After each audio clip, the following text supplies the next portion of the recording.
Allez, on est parti pour faire tout péter dans Blender. Je pars avec un modèle de vaisseau déjà modélisé que j'ai rigué. D'abord, tu vas sélectionner un objet de ton vaisseau, aller dans Object Data, Shape Keys et appuyer sur plus 2 fois. Tu appuies sur Tab et tu déformes ton mesh comme s'il avait subi une explosion. Tu reviens en mode objet et en jouant avec la valeur Key 1, tu vois que tu peux passer d'une position à l'autre. Tu fais ça pour toutes les pièces qui vont subir l'explosion. Ensuite, tu passes en pose mode et tu sélectionnes le bone contrôlant les parties qui vont se détacher lors de l'explosion. Tu vas dans Contrainte, Add, Child Off. Tu mets en Target ton armature et en Bone, tu mets ton Bone Controller global. Tu répètes ça avec toutes les parties qui vont se détacher lors de l'explosion.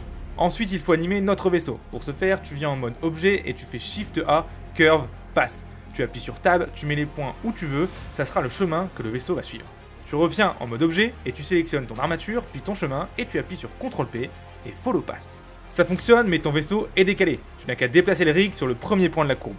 Tu peux gérer la vitesse de ton vaisseau en sélectionnant ta courbe et en allant dans Data Pass, Animation et changer la valeur de Frames. Plus la valeur est proche de 0, plus ton vaisseau sera rapide, et inversement.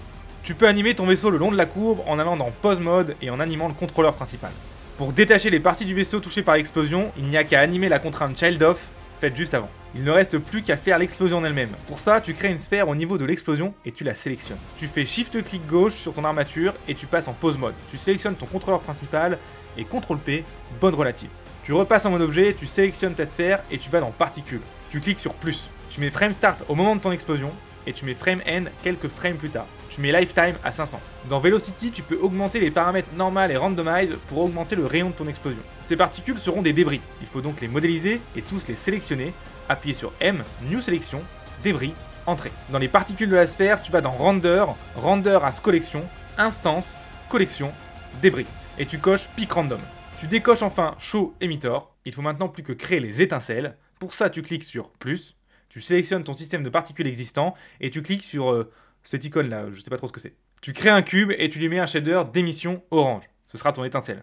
Tu vas ensuite dans Render, Render as Object, Instance Object, le nom de ton cube. Et voilà, tu as la base de ton explosion. Tu peux maintenant ajouter plusieurs systèmes de particules sur différents objets pour plus de complexité. Dans cette animation par exemple, il y en a 8 différents. Ça te donne une idée. Et voilà, j'espère que ce cours t'a plu. Alors tu l'as vu, faire ce genre de choses n'a absolument rien de simple. Il y a énormément d'étapes et à chacune d'elles, tu peux te tromper et foutre en l'air toute ta scène. C'est pour ça que avant de te lancer dans l'explosion d'un vaisseau spatial, aussi cool que ça puisse être, je te conseille d'abord de commencer par les bases. Et justement, j'ai créé une formation de 7 jours qui sert à ça. Elle t'explique les bases indispensables de la 3D et les 7 erreurs qu'on subit à chaque fois quand on débute. Alors c'est complètement gratuit et tu peux y accéder hyper facilement en cliquant juste ici. Et en bonus avec tout ça, tu pourras même télécharger le vaisseau que j'ai utilisé dans cette vidéo, rigué et animable. C'est cadeau. Bon allez, on se retrouve de l'autre côté. Ciao.